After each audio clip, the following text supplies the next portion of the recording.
Bon, on a commencé un peu tard parce que je pense qu'il y a des problèmes d'Internet. Et comme j'ai dit à Gérard tout à l'heure, j'ai pas pu faire Mincha Béminian à cause du cours, mais je voudrais quand même faire Mahari Béminian, c'est à 9h pile en France. Donc on a trois quarts d'heure. On va essayer de faire que à Mouat, Marzik et à Meroubé. En 45 minutes, on va essayer de concentrer toutes les choses que j'ai à vous dire. Vous entendez beaucoup de shiurim sur les malchoutes, le chidouche de malchoute le jour de Rosh Hashanah. On va parler donc à Pi Halacha, comment ceci s'habille dans la Halacha Be'ezrat Hashem. Donc nous avons commencé à parler quelques halachot du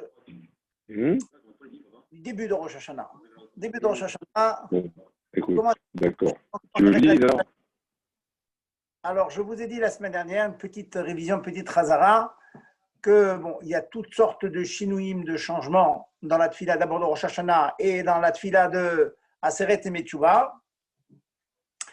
Eh bien voilà, directement, on attaque les halachot. Dans Aseret et Metchouva, il y a deux shinouim essentiels, deux différences essentielles. Au lieu de dire Akel HaKadosh, on dit Amelech HaKadosh. Baruch Ata Hashem Amelech HaKadosh. Et si on a oublié et qu'on a pu se rattraper, on n'a pas pu se rattraper dans les 3 secondes qui suivent le fait d'avoir dit cette phrase, eh bien, on a perdu tout le bénéfice de la Hamida, on recommence tout. Et si vous êtes rappelé, même si vous êtes dans le doute de l'avoir dit, en plein milieu de la Hamida, vous arrêtez tout et vous repartez à zéro. Voilà, ça c'est une première halakha très très forte. Et je me permets de prendre 2 minutes pour expliquer la profondeur de cette halakha. Vous avez tous suivi certainement des conférences, des shiurim sur ce qu'on nous demande à Rosh Hashanah. On a les psukim de shofarot, malchuyot, zichronot. Malchuyot, parler de malchut. J'ai dit, Baruch Ata Hashem, c'est Dieu qui est kadosh.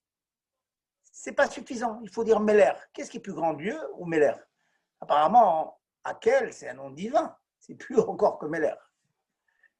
Un pshat, c'est que pendant les Aseret et Metchouva, et en particulier pendant Rosh Hashanah, qu'est-ce qu'on nous a demandé? Bekitso. Et vous voyez comment ça s'habille dans la halacha.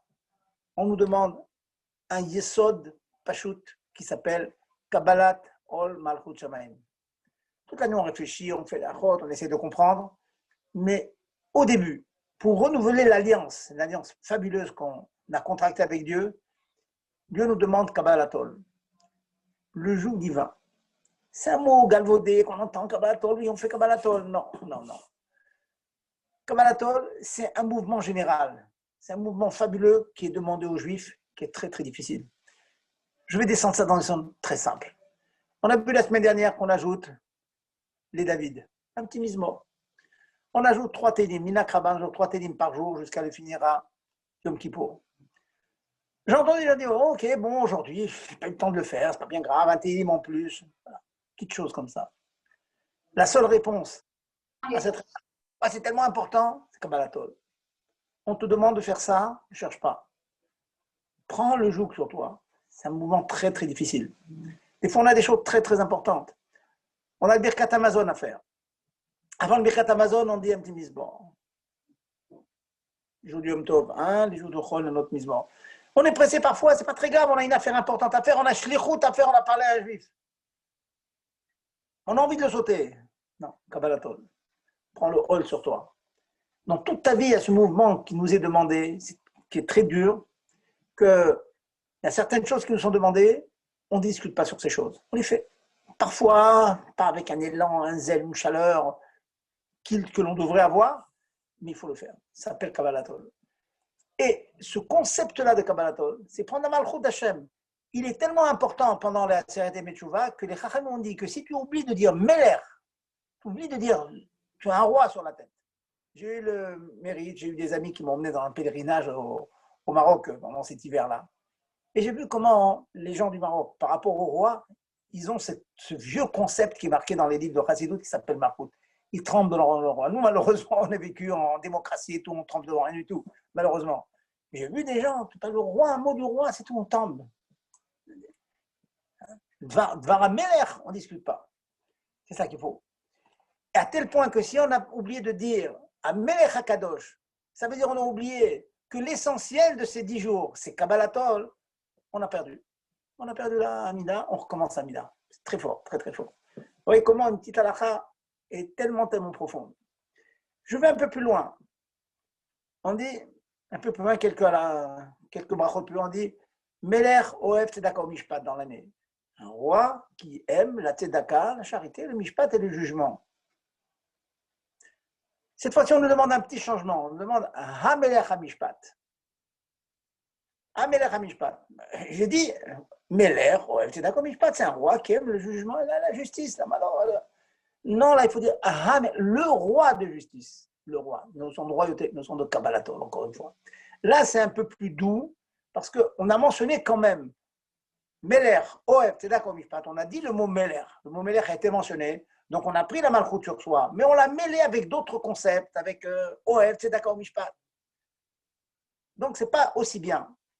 Cependant, la dit que si on s'est trompé, qu'on a dit comme on a la Shigra, l'habitude a voulu qu'on dise comme d'habitude, à savoir Meler, Oev, Tzedaka Mishpat, et bien dans ce cas-là, on continue la Mida et on est quitte, comme ça dit Admor Zaken.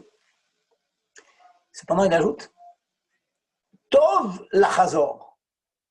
C'est bien de recommencer. Pourquoi c'est bien de recommencer? Parce que l'Admor Zaken, il connaît la vie du Mechaber, Bet Yosef. Bet Yosef, il dit que non. Que si on s'est trompé, si on a avancé, il faut reprendre à cette bracha-là. Il faut reprendre. Alors, Admor Zaken est posé comme le Rama, qu'on ne reprend pas, mais il dit que c'est bien de reprendre. Donc, je résume. Ces deux halachot. Il vous montre l'importance de Malchut Shamayim. Malchut Shamayim. Ol, Malchut Shamayim. Mais ça, dans votre vie, dans ma vie, je cherche maintenant.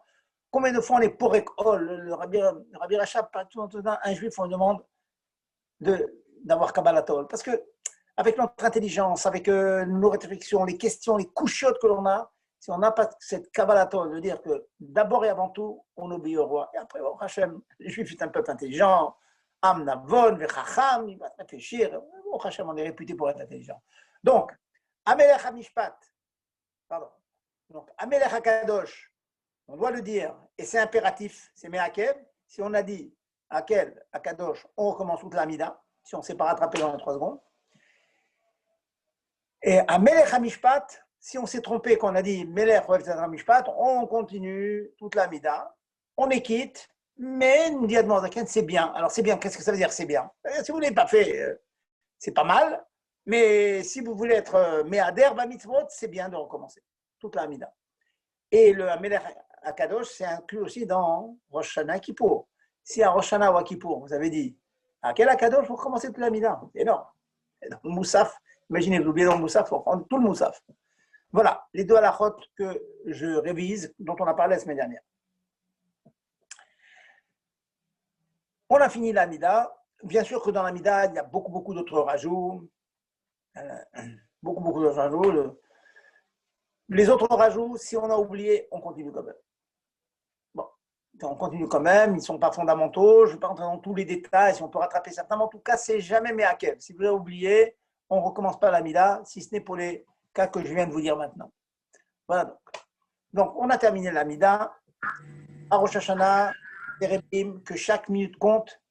Il y a 24 et 24, 48 heures, même un peu plus, pendant lesquelles il ne faut pas perdre une minute. Dès que tu as une minute, tu prends un livre de Tehillim. Si Tehillim, c'est difficile pour toi, tu prends une Tzira, tu prends une Mahamar, tu prends une Gemara, un Shulchan, mais il faut être occupé chaque seconde, pour être occupé. Chacun selon ses capacités, chacun selon ce qu'il aime, mais être toujours, on ne peut pas perdre une minute pendant ces temps-là. Je préviens toujours la choule. Au début de Rosh Hashanah, je demande à chacun, même ceux qui ont l'habitude de parler, même ceux qui ont l'habitude de... Parce qu'on a Avat Israël, on parle avec ses amis et tout. Rosh Hashanah, ce n'est pas le jour. Non, c'est Kabbalatol, on ne perd pas une seconde. On arrive à la maison, on fait le kidouche. Alors, messieurs, mesdames, question traditionnelle. On mange la pomme le premier soir, on mange un fruit nouveau le deuxième soir de Rosh Hashanah. Question traditionnelle, question classique. Est-ce que la pomme se mange avant le kidouche ou après le kidouche? Deuxième question. Le fruit nouveau, figue, grenade, quel qu'il soit, le fruit nouveau, avant le kidouche ou après le kidouche? Question. Alors, je vais vous donner les réponses. Les réponses, elles sont comme ça. Et autre question aussi, dans la bracha que l'on fait sur la pomme, on l'accompagne d'un Yehiratson. Yehiratson, il a nous, Shana Tovom Tuka, que l'on ait une année bonne et douce. Est-ce que le Yehiratson se dit avant la bracha de Haetz, afin de ne pas faire d'interruption entre la bracha et la consommation de la pomme, ou bien on l'a dit entre les deux et on fait une interruption? Alors, il y a différents minagim dans cela. Minag Rabban, minag instauré par le Rabbi Rayas, précédent Rabbi. De quoi? Alors, deux choses. Premièrement, la pomme se mange après le motzi, n'oubliez pas, notez-le. Après le motzi, normalement, c'est partie du repas. Mais comme c'est comme une espèce de dessert, c'est un plus, on fait la bracha dessus, même bien qu'on le mange après le motzi. Et nous dit le Rabbi Rayat que le Yehiratson, on le dit après la bracha et avant la consommation. On fait une interruption. Comme ça dit le Rabbi Rayat. Alors on demande la question, mais c'est un F-sec, c'est une interruption. La réponse est que lorsque le F-sec en question, il fait partie du sujet qui nous intéresse. En l'occurrence, Yehiratson. On dit Yehiratson, qu'on ait une année douce et sucrée. On le dit en mangeant la pomme. Donc finalement, ce Yehiratson fait partie de cette mitzvah de manger la pomme. Donc ce n'est pas considéré comme une interruption. À l'image de Alderer, ce que nous faisons le Motzai Shabbat, samedi soir, on fait l'Abdallah. Comment fait-on l'Abdallah? D'abord, on fait Baruch Ata Hashem, Bo Père Gefet. Ensuite, on fait les Bessamim, Bracha. Ensuite, on fait le Esh. Ensuite, on fait la Bracha de Abdallah, Mabdil Mekol Shachon. Et seulement après, on boit le vin. Waouh, ça fait une grosse interruption. Eh bien oui, certes, ça fait une interruption, mais étant donné que l'interruption est faite par des inyanim, par des sujets qui concernent l'Abdallah, chacun avec sa raison, dans l'Abdallah, on a joint les Bessamim pour être marga, pour donner des kochot à l'Aneshama qui malheureusement a perdu l'Aneshama, etc. Et puis le or aussi, on a un la lumière, ça a un rapport avec l'Abdallah. Et donc, ce n'est pas considéré comme une interruption entre le vin, la consommation du vin et la bracha sur le vin. Voilà. Donc, vous avez des exemples où le Yehiratson ne pose pas problème. Ça, c'est donc pour la pomme le premier soir. Pomme premier soir, après le pain, après le motzi, et le Yehiratson, après la bracha et avant la consommation. On arrive au deuxième soir. Deuxième soir, vous savez tous, c'est les jours de Yom Tov. On fait 2 jours en Chutz La'aretz, on fait toujours 2 jours de Yom Tov. En Eretz Israël, dans laquelle vous êtes maintenant, vous faites qu'un seul jour de Yom Tov, sauf un qui est Rosh Hashanah. Rosh Hashanah, dans tout le monde entier, en Eretz Israël et Yerushalayim partout, on fait 2 jours de Rosh Hashanah pour les diverses raisons évoquées dans la Gemara. Puis 2 jours de Rosh Hashanah, pas un seul jour. Mais il y a un safek dans le deuxième jour. Il y a un safek. Donc, si on recommençait le kiddush le deuxième soir avec Shechianu, il y a un problème de peut-être safek brachot et la dana. Donc, on a l'habitude d'amener un nouveau fruit. Disons une figue qu'on n'a pas mangée dans l'année, une figue fraîche. Cette figue se mange après le motzi, comme la pomme de la veille, ou bien non, avant le motzi. La réponse, chers amis, c'est que cette figue, ce fruit nouveau, ça peut être autre chose, hein. Ça peut être même parfois un habit, une foulard, enfin autre chose. L'habitude, c'est de prendre un fruit. Se mange avant le motzi. On fait la bracha dessus, on mange un petit peu.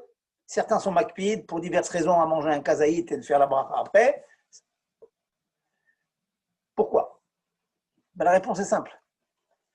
C'est parce qu'on apporte ce fruit à cause du doute dans le Shechianu. Shechianu se dit quand? Se dit dans le texte du Kiddush. C'est un Kiddush. Dans le texte du Kiddush, on introduit Shechianu. Mais le deuxième soir, il y a un doute si on dit oui ou non Shechianu. Donc, puisqu'on apporte un fruit qui va nous éviter ce safek, il faut manger le fruit le plus tôt possible, de telle sorte que l'on le mange le plus rapproché possible du Shechianu. Donc, on finit le Kiddush, on dit Shechianu tout de suite après. On mange le fruit. Comme ça, le Shechianu, il tombe aussi bien sur le fruit que sur le jour, le deuxième jour. Ça, c'est la raison. C'est facile à retenir. Tout de suite après le Kiddush, parce qu'il vient pour le Kiddush. Les conséquences, la nafkamina pour les femmes, c'est que les femmes qui allument le deuxième soir, elles allument aussi avec Shechianu, elles ont le même safek. elles ont le même safek, mais elles prendront soin de prendre le fruit nouveau et de le mettre à côté d'elles quand elles allument le deuxième soir. De telle sorte que, quand elles allument les bougies, elles ont le fruit de Shérianou qui leur enlèvera le safek. Bon, je ne vous cache pas que quelquefois, les femmes traînent un peu pour allumer, le temps que le mari rentre à la maison. Pratiquement, la femme et le mari font le Shérianou avec le kidouche, font à peu près à la même heure. Bon, chacun fera selon ses habitudes. Certaines femmes sont très macpidotes. Dès que c'est la nuit, on est le deuxième soir, elles allument les bougies et elles font Shérianou dessus avec le fruit nouveau devant elles. Voilà donc un petit kitsu, un petit résumé des halakhot, on va dire chidouchiques, hein, que les gens oublient d'une année à l'autre et qu'il faut toujours restaurer et se rappeler. Que Bichat Maasé, quelquefois, au moment du passé, hop, on oublie, on ne sait plus, l'ordre, on s'embrouille dans l'ordre, le Shechianu, le Hiratson avant le Motzi, après Motzi. Voilà, je vous ai fait un petit résumé. Premier soir, la pomme après le Motzi, et le Hiratson après la Bracha. Le deuxième soir, le fruit nouveau, on le mange tout de suite après le Kiddush, avant le Motzi, pour la raison que je viens de vous expliquer pour Shechianu. Voilà. Est-ce que vous avez une question sur ces quelques halakhot que l'on va bientôt appliquer dans moins de 2 semaines? Maintenant, on approche de chaque jour de Rosh Hashanah. Et maintenant, nous approchons, hein, vous le savez très bien, on approche de Chayeloul, hein, ce fameux jour de la naissance, un jour béni, la naissance du Baal Shem Tov, de Morazaken, un jour plein de gloire, plein de chassidout, plein de pimut à Torah. Est-ce qu'il y a des questions? Oui, par rapport à l'allumage des bougies. Oui. Le Shérianou, donc il faut que le fruit soit à côté, mais est-ce que c'est pas considéré comme un F-sec? Si on fait Shérianou et juste on pense, alors qu'on va le manger beaucoup plus tard. Alors, je vous réponds tout de suite que je vais faire une petite parenthèse pour répondre à votre question. Mais Ikaradin, Admorazaken et Posek, que quand on a un fruit nouveau, même qu'on le voit sur l'arbre, en théorie, on pourrait déjà faire la bracha dessus. Pourquoi? La bracha de Shechianou. Parce qu'on fait Shechianou, c'est tu nous as fait vivre ad ayom. Shechianou, Vigianou, l'Isman est une fin à cette période. Maintenant, c'est la nouvelle période de l'année, c'est le nouvel été, le nouveau printemps. Je vois la nature qui se renouvelle. Je remercie Dieu d'avoir renouvelé la nature. On pourrait faire donc, ça disant, on va dire 15 juin, on va faire la Shechianou sur les figues et manger des figues 15 jours après. C'est tout à fait possible. D'après la halakha pure, c'est comme ça que ça marche. Seulement, Admon Zakani dit que dans la mesure où c'est au moment où on goûte le fruit qu'on a le meilleur profit, donc c'est mieux de faire Shechianou au moment où on en profite, comme ça on ressent mieux le shevar, la louange, le remerciement qu'on fait à Dieu. En d'autres termes, qu'est-ce que je vous dis? Si vous faites Shechianou, pour dire 1 heure, à 9 h du soir, et vous mangez le fruit à 9 h 15, il n'y a aucun problème. Parce que vous dites Shechianou sur quoi? Sur le fait que Dieu vous a donné vie jusqu'au moment où vous avez pu voir devant vous ce fruit nouveau, même si vous ne le consommez pas. C'est vrai, là, d'habitude, on le fait au moment où on consomme. Mais si vous ne le consommez pas, ce n'est pas très grave. Parce que l'Eikar Alacha, ça peut être même séparé de plusieurs jours. Le Shechianou, comme je vous dis tout à l'heure, d'un fruit qui est toujours sur l'arbre et la consommation quelques jours après. Ça, c'est la raison pour laquelle ce n'est pas considéré comme un F-sec. Un F-sec, c'est un F-sec entre une bracha et la consommation. Mais là, Shechianou, ce n'est pas la bracha de consommation. C'est le remerciement à Dieu qui nous a amené à cette période où on peut profiter du fruit. D'accord. Et pourquoi la pomme, on la mange juste après le motzi et pas en dessert où on ferait la bracha sans se poser la question? Vous comprenez pourquoi? C'est une mitzvah. Mitzvah abba biyadecha al tachmitzena. On a une mitzvah pour se rappeler toute la ségoula de la pomme, du miel, etc. On veut que l'année soit douce. C'est avec les Sfardim au Hachem, ils ont même à Dmorazaken, ça, on le fait pour ça. Ils font des iratzon sur des fruits, des légumes, etc., etc., etc. Tout ça, c'est des simanatova. On n'a pas envie d'attendre la fin du repas pour avoir des simantov. Vous voyez?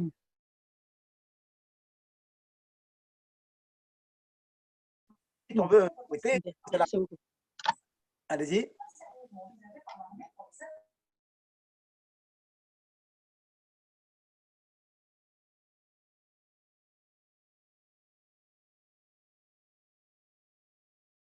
la terre il allume, et je fais le kidouche après. À quel moment je fais Shechianu?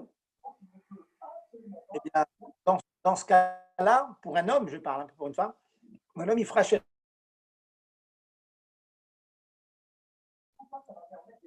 Lui, car l'homme, c'est au moment du kidouche. Bon, pour un homme, mais pour une femme, c'est pas comme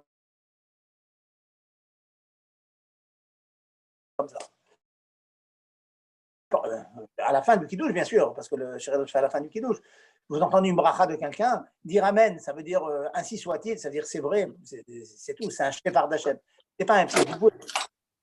D'accord. On peut dire Amen, même si on a fait le Shechianu. Oui, vous avez fait absolument. Absolument. Il y a discussion sur ça, mais je vous donne le psaque à mon avis. D'accord. Merci. Voilà. Autre question?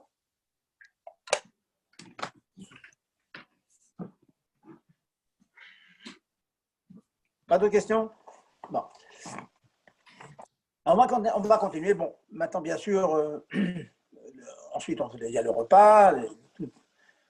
Le lendemain, c'est Baruch Hashem, un grand jour de Tfilot. Shacharit, Moussa, Paf. Et puis, Baruch Hashem, les Chassidei Chabad, disons, un minag de faire Miftaïm. J'ai expliqué la semaine dernière que dans Miftaïm, on fait 30 colottes. Hein, je les ai fait, je pense que vous avez fait la semaine dernière avec le chauffard. Il y a 30 colottes, 3 fois Tashrat, 3 fois Tarat, Tarat, Tashrat. Bon. J'ai dit la semaine dernière qu'il faut faire Tashrat, Shvaim Trouma, en faisant une Neshima Achat, sans reprendre la respiration. Ça donnait comme ça. Vous collez. Hein?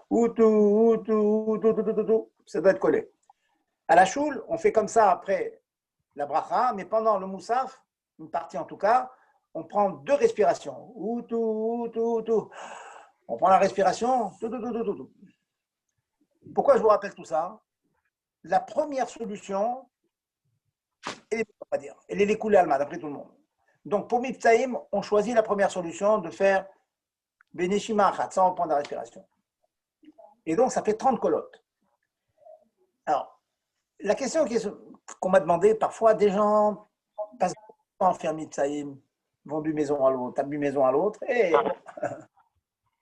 quelquefois les gens sont épuisés. Alors, quand les gens sont épuisés, ils demandent parfois faire des réductions. Est-ce qu'on peut faire 3 fois Tachat seulement, ou 3 fois Tarat seulement, ou 3 fois Tashrat? C'est une grosse question dans les poskim.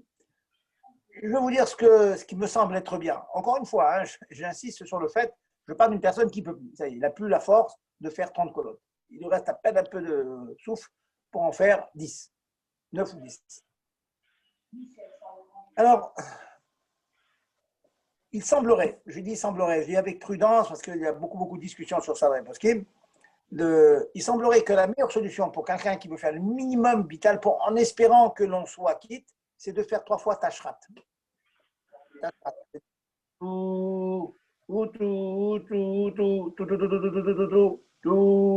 y a 400. Kia, Shmarim, 3, Kia, 400. Répétez ça 3 fois. Voilà.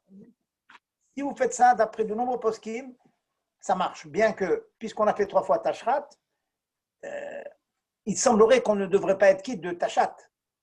Parce que vous avez un son au milieu qui bon, je dis c'est une grande arichoute, il faudrait faire un grand pilpoul, un grand chiour là-dessus. Mais voilà, ce que je vous dis, à mon avis, encore une fois, des cas exceptionnels qu'une personne n'en peut plus, c'est comme ça qu'il doit faire. Question qui est demandée pour les Baal Mifsaïm. Quelquefois, on donne du chauffard et on dépasse la shkia. La shkia, c'est le soleil. Est-ce qu'on peut continuer? La réponse est que à partir de la shkia, c'est Safek Yom, Safek Laïla. C'est un doute si c'est le jour ou la nuit. Donc, sonner, oui, on sonne, mais comme il y a un doute, on ne fera pas la bracha. Donc, vous regardez l'heure, je ne sais pas à quelle heure en Israël, regardez en Israël à quelle heure c'est la shkia, le coucher du soleil. Si les gens, je sais qu'il y a des gens qui tournent de maison en maison, à partir de la shkia, on peut continuer Mifsaïm, mais sans bracha. Avant, vous faites avec bracha chez les gens. Si vous avez l'occasion de faire des brachas de Mifsaïm chez des Nashim, chez des femmes, il est préférable de demander aux femmes de faire elles-mêmes la bracha. Vous êtes déjà quitte, c'est mieux qu'elles fassent elles-mêmes la bracha. S'il y a un homme, une famille, vous demandez à un homme de faire la bracha et d'acquitter tous ceux qui sont présents. C'est comme ça qu'il est recommandé. Voilà donc j'ai vraiment résumé, mes katser, les halachot que l'on peut l'oublier d'une année à l'autre. Je veux rappeler encore une halacha. Dans le Birkat Hamazon, nous avons Shabbat, Retzé, et Yom Tov, Ya'aleh Veyavo. Question. On a oublié Shabbat, on a oublié Ya'aleh Veyavo, Yom Tov. Merci de couper vos micros, s'il vous plaît. Le principe, il faut réfléchir dans les termes suivants. Est-ce que le fait de manger du pain dans ce repas est obligatoire ou pas?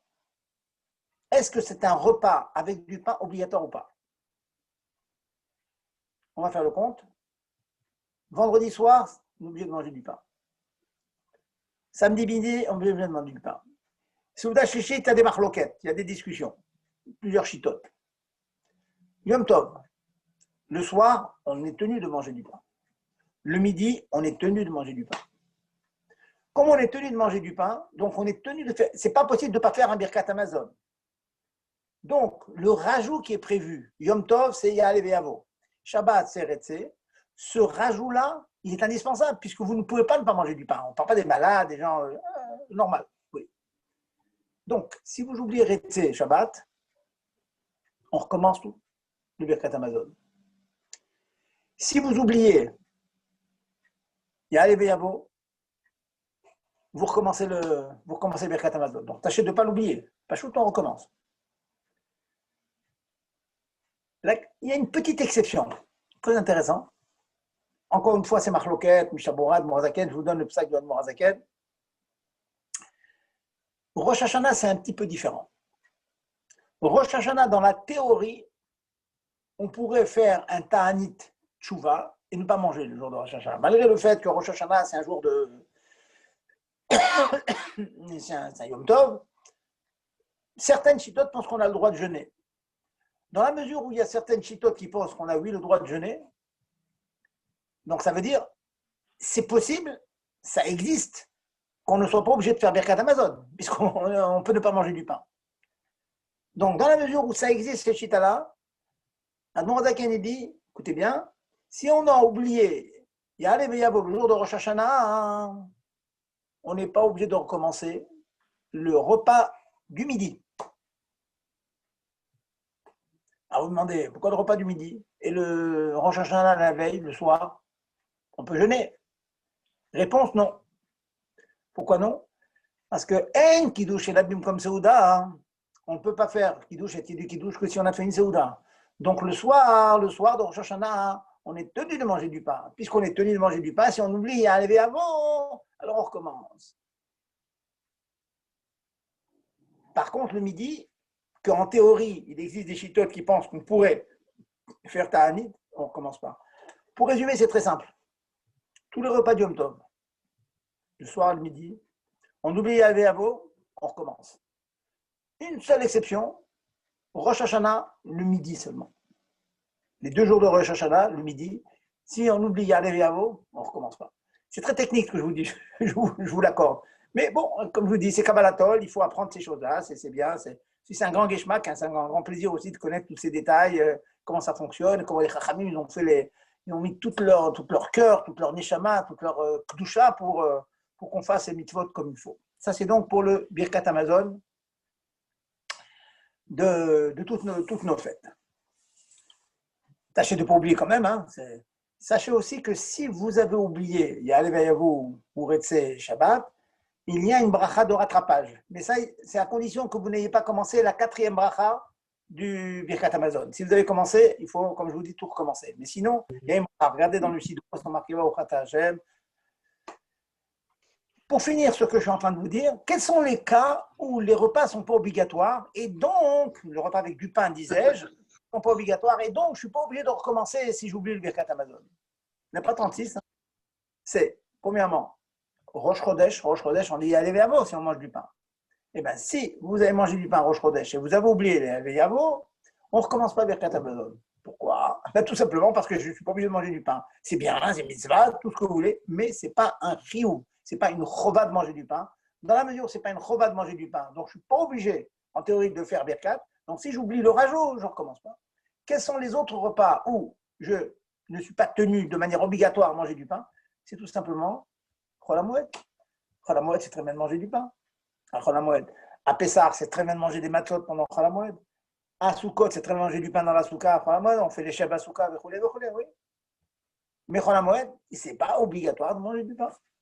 Dans la mesure où il n'est pas obligé de manger du pain, si vous n'avez pas oublié Ya'aleh Ve'avo pendant Chol HaMoed, Soukot ou Pessah, on ne recommence pas à dire Birkat Hamazon. Est-ce que je me suis fait comprendre? Allez, posez-moi une ou deux questions que je sente que vous avez bien compris ce que je dis. Allez-y, une ou deux questions. Est-ce qu'il y a une différence de Ya'aleh Ve'avo dans le Birkat et dans la Hamida? Pour Rosh Chodesh, par exemple. Vous dites si on a oublié. Voilà. Voilà. La différence, elle est comme ça. À Chol HaMoed, il n'y a aucune différence. Si on a oublié, on recommence. Le soir comme le midi. Par contre, à Rosh Chodesh, si on a oublié le Ya'aleh Ve'avo de Mincha ou du matin de Shacharit, on recommence. Toute la Hamida. Si on a oublié le soir, on ne recommence pas. Mayesh le soir. Pourquoi? Parce qu'on ne faisait pas le Kiddush à Chodesh la nuit. On attendait le matin, le lendemain.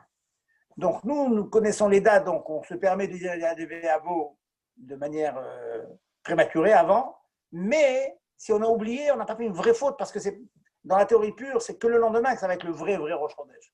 Donc la réponse à votre question, Chol HaMoed, toutes les Hamidot, on recommence, sauf Rosh Chodesh le soir de Rosh Chodesh seulement, pas le midi.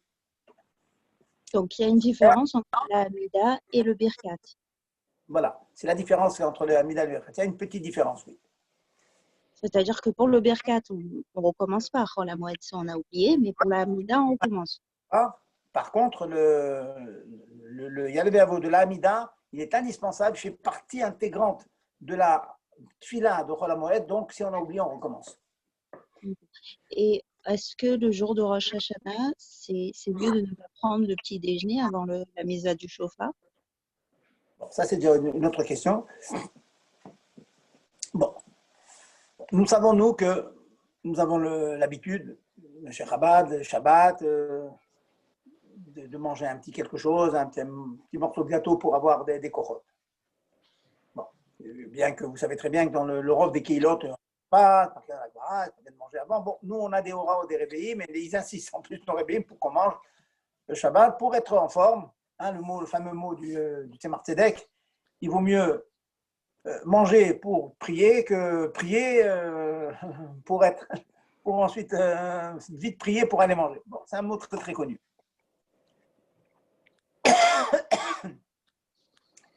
Maintenant, Rosh Hashanah et Sukkot, surtout sur Rosh Hashanah, il y a un autre concept, il y a un autre inyan. Il y a un autre inyan que, comme c'est un jour, c'est comme un jour rigoureux, hein, dans lequel le passouk qui dit Vegilu Gibirada, vous allez vous réunir en tremblant. Le mouvement qu'on nous demande, d'un côté on tremble devant le roi, de l'autre côté c'est un jour de Simcha aussi. Donc, beaucoup s'abstiennent de manger avant la Tkiat Shofar, parce que sauf finalement, manger, c'est quand même quelque chose qui rappelle la matérialité du corps, et le jour de Rosh Hashanah, on voudrait être un peu au-dessus de ça. Maintenant, comme tout, quand on explique un tel principe, pour votre question, c'est au cas par cas. Imaginons qu'il y a un chaler Tibour, très bon chaler Tibour, mais qui est faible de constitution. Il sait, son expérience montre que s'il mangerait le matin, il va rester jusqu'à 2h, 3h à faire la tefila, il va être complètement épuisé, il ne va pas apprécier sa tefila. Alors, Akadosh Baruch Hu dit, Dieu voit le cœur de l'homme, on peut prendre, il peut prendre pour apprendre quelque chose. Il y a d'autres que non. Ils préféreraient, ils ne veulent pas manger parce qu'ils disent, moi, c'est un jour Rosh Hashanah. S'ils connaissent la santé, ils préfèrent tenir, souffrir un petit peu et prendre encore une fois ce concept de Kabbalatot. Maintenant, madame, c'est une femme qui demande la question. Vous savez que Mikaradin, vous n'êtes pas obligé, vous, d'écouter le chauffard. C'est une mitzvah, c'est extraordinaire, tout ce que vous voulez, mais c'est une mitzvah tassée chez Azman Grama, c'est une mitzvah positive qui dépend du temps. Donc, les femmes ne sont pas tenues Mikaradin. On le fait, bien sûr, mais c'est Mikaradin. Donc, pour une femme, c'est beaucoup plus facile d'être Mikil que de la faire attendre jusqu'à 3 heures de l'après-midi, avec des longues filotes, etc., Aliba, Rekanit, le ventre vide. Donc ça, elle pourrait prendre. Pour un homme, ma réponse, c'est au cas par cas. Chacun doit ressentir lui-même. Je vais vous donner une expérience personnelle. Dans ma carrière, ça m'est arrivé une année de manger. C'est une année, j'étais souffrant, j'avais eu un petit quelque chose, bon, j'étais souffrant, j'ai mangé. Voilà, je préférais pas. Je suis baltoké en plus. Donc, ça me dérangeait en tant que Baal-Tokea, mais j'ai estimé, je pensais que c'était les Shem Shamaim, de me renforcer avant, de prendre un café. Je pense que je n'avais pas mis de sucre dans le café, manger un petit quelque chose. Donc, ouais, c'est au cas par cas. Mais c'est un yann de Avoda, vous voyez, c'est un yann d'Avoda. Il ne faut pas que l'Avoda non plus s'entêter dans l'Avoda et être épuisé pour rien. Parce qu'être bien aussi pendant cette filote, c'est bien. Et dans notre génération, malheureusement, faible, bon, c'est au cas par cas. J'ai envie de vous dire, c'est chacun doit voir son rave, discuter avec son rave, un ami, une personne qui vous connaît, et décider si oui, il va prendre. Mais c'est sûr que celui qui est en bonne santé, qui peut s'en passer, c'est bien. Je ne sais pas pour les femmes. Pour les femmes, prendre un petit quelque chose, il vaut mieux qu'elles soient en forme, surtout celles qui ont des enfants. Mais pour les hommes, c'est un yann quand même de faire un effort pour cela. Bien sûr, à moins de 56 grammes de gâteau et un petit café, pas plus que ça. J'ai une question. Dans la tfila de Rosh Hashanah, après Mina Metzar, il y a un petit texte que j'arrive pas à lire, c'est un Yehiratson avec plein de rachetevot. Comment on le lit, ce texte? Ça, je ne l'ai pas sous la main pour vous dire, madame. Si vous voulez, la prochaine fois, je le verrai. Mais il me semble que c'est un texte qui est réservé plutôt au Shaliach Tzibour, il me semble, autant qu'ils m'en souviennent, après Mina Metzar. Si je peux me permettre, Rav. Oui, allez-y. Le Yehiratson, on doit le dire aussi, à part le Chazan, mais dans les nouveaux Sidurim Tehilat Hashem, il y a avec les Nekudot, donc c'est très facile à lire. Voilà. Ah, d'accord. Vous parlez du Yehiratson après l'Etkia, c'est ça? Que je comprenne de quoi il s'agit? C'est juste avant les brachot de l'Etkia, il y a un petit texte avec plein de rachetevot. Oui. Est-ce qu'on doit le dire? Oui, alors c'est bien de le lire, mais en fait, vous savez que ce Yehiratson, c'est essentiellement quand même pour le Shaliach Tzibour. Mais c'est bien que chacun le fasse. Comme vous dit monsieur maintenant, prenez les nouveaux Sidurim, c'est bien ponctué, donc vous pouvez le lire comme il faut. Il y a des grands Remazim, il y a beaucoup de sodos dans ça, donc c'est bien de le lire bien. Baruch Hashem, grâce aux nouvelles éditions, maintenant, vous serez sauvés. Mais Rav, juste une question, parce que je n'ai pas très bien compris. Vous avez dit c'est technique. Je n'ai pas compris ce qui se passe pour Mincha de Rosh Hashanah. Qu'est-ce qu'on ne doit pas lire ou qu'est-ce qu'on doit lire? Enfin, si on a oublié, qu'est-ce qu'on doit reprendre? De Mincha Vous avez fait la différence entre le Mincha de Rosh Hashanah et le Mincha de Shabbat Rosh Hashanah, non? Ou j'ai mal compris? Moi, j'ai mal compris alors. Non, je vais vous répéter. J'ai fait la différence. Bon, peut-être c'est ça que vous expliquez avec. Non, à un moment, vous avez dit, je sais que c'est technique, mais quand même, il faut le faire. Ah non, mais c'est absolument. Non. Mincha, il n'y a pas de différence. Mincha, on ajoute le texte, la Mida de Rosh Hashanah. Ce dont j'ai parlé d'abord, je pense que c'est. Vous êtes mitkaben au Birkat Amazon. J'ai dit que le Birkat Amazon, il faut dire Ya'aleh Veyavo. Pour le repas du midi de Rosh Hashanah, si on oublie, on ne recommence pas. Mais le premier jour ou le deuxième jour? Les premiers et deuxième jours. Ah, même quand Shabbat, ça va être Retsé, si on oublie Ya'aleh Veyavo, on ne reprend pas. J'entends. Je parle de Ya'aleh Veyavo. S'il a oublié, Ya'aleh Veyavo. Si maintenant, cette année, c'est Shabbat, s'il a oublié Ya'aleh Veyavo le midi, Shabbat midi, il ne recommence pas. Par contre, s'il a oublié Retsé, il recommence parce que Retsé, c'est Shabbat. Et le repas du midi, il est obligé de le faire à cause de Shabbat, pas à cause de Rosh Hashanah. Et le lendemain dimanche, alors? Le lendemain dimanche, alors c'est que Rosh Hashanah. Il y a les Veyavo. Amazon. Mais comme je vous ai dit, il y a des méthodes qui pensent qu'on pourrait jeûner Rosh Hashanah, donc on pourrait se passer de pain. Donc s'il a oublié Ya'aleh Veyavo, il ne recommence pas le Birkat Amazon. D'accord. Clair? Merci. Vous avez dit la semaine dernière qu'il faut surtout pas dire les noms des Mélachim. Et là, je suis en train de chercher le texte qui parle de ça. À part le petit texte après les premiers tkiyot, je vois pas où on parle des Mélachim qu'il faudrait pas dire. Vous voyez, après la bracha de Tkiyat Shofar, il y a une série de tkiyot. Et après, il y a un autre Yehiratson avec... Et puis vous avez dit, il ne faut pas dire les noms des Mélachim, mais je ne vois pas qu'est-ce qu'il ne faut pas dire. Dans ce Yehiratson, il y a des Remazim de Mélachim, madame. Et c'est marqué sur ça qu'on y pense, mais on ne mentionne rien. Dans comme dans Anna Bekoach, madame. Anna Bekoach, il y a beaucoup de Remazim, Rachet tes votes et tout. Bon, on les lit, c'est tout, sans comprendre. Kabbalatol. Ah, d'accord. Alors, c'est mieux de ne pas lire le Yehiratson, je n'ai pas compris. Jetez un coup d'œil avec les yeux. Ah, d'accord. Voilà. Ah, merci. Rav, une petite question, si c'est possible. Si j'ai bien compris le lien de Yal Veyavo, donc si on n'est pas Chayav de Seuda, on n'a pas besoin de refaire si on a oublié. C'est-à-dire que quelqu'un qui doit manger Yom Kippour, il a besoin de manger et il a oublié Yal Veyavo. Il ne refait pas Yal Veyavo. Alors, c'est une bonne question, Khazak. Je vais vous poser une autre question. Hein? C'est un juif, toujours une question, répond à une autre question. Vous connaissez ça? Quelqu'un, d'ailleurs, tout ce que vous avez dit, c'était prévu pour aujourd'hui, mais comme j'ai raccourci le chiour, je n'aurai pas le temps de vous parler de Yom Kippour. Quelqu'un qui mange, une femme qui accouche, 2 jours, 3 jours, accouchement, elle mange. Est-ce qu'elle douche, frère? Qui douche?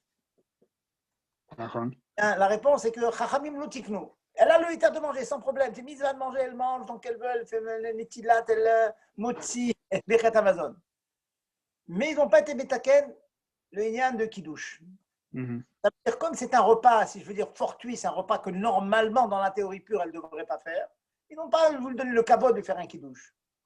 Donc, à Dererze, pareil aussi pour les choses de Yalev Yavo. Je veux dire, donc, d'accord. Oublier, on ne recommence pas. Ok. Voilà. Parce que ce n'est pas un repas obligatoire, vous avez bien compris. C'est un repas qu'on lui permet. Il est moutard, mais il n'est pas chova. Ça sera votre dans les poskim. Imaginons par exemple, on a un cas où d'après les médecins, il y a un chova de manger du pain. Pas mitam Yom Kippour, mais mitam qui est malade. Ça serait un bon pilpoul à faire ça. Le chova qui ne vient pas à cause de l'alacha, qui vient à cause de la santé. Ouais, ça c'est un bon pilpoul à faire. Exact.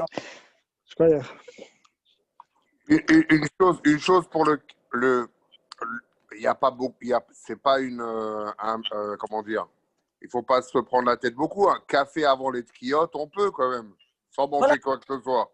Non, je dis ça encore une fois, il y a des balais à Boda qui s'en passent. Ils se passent du café. Je parle pour moi, quoi. Je comprends très bien. Mais si maintenant vous sentez que le café, ça vous apporte beaucoup, qu'il y a des gens, c'est une vraie drogue, vous savez très bien. Sans le café, ils ont mal à la tête toute la journée. Quelqu'un qui on peut tenir aussi, mais comme comment il s'appelle, Dvorkin, je crois, du 770, il demandait d'Afghan de prendre du café. Voilà, bon, ça j'ai pas entendu, mais bon, je comprends ça. On ne peut pas demander de faire, il y a des gens qui ne veulent pas le prendre. Il y en a non, qui vont... mais il n'y a pas de... Non, il n'y a pas de... Ne vous inquiétez pas, chacun se connaît. Si quelqu'un il a l'habitude, le café, ça lui manque beaucoup, beaucoup, donc il pourra prendre. Alors, non, mais c'est ça ma question, Rav. C'est ça ma question, Rav. Ce que vous êtes en train de me dire, c'est Dafka, on dirait...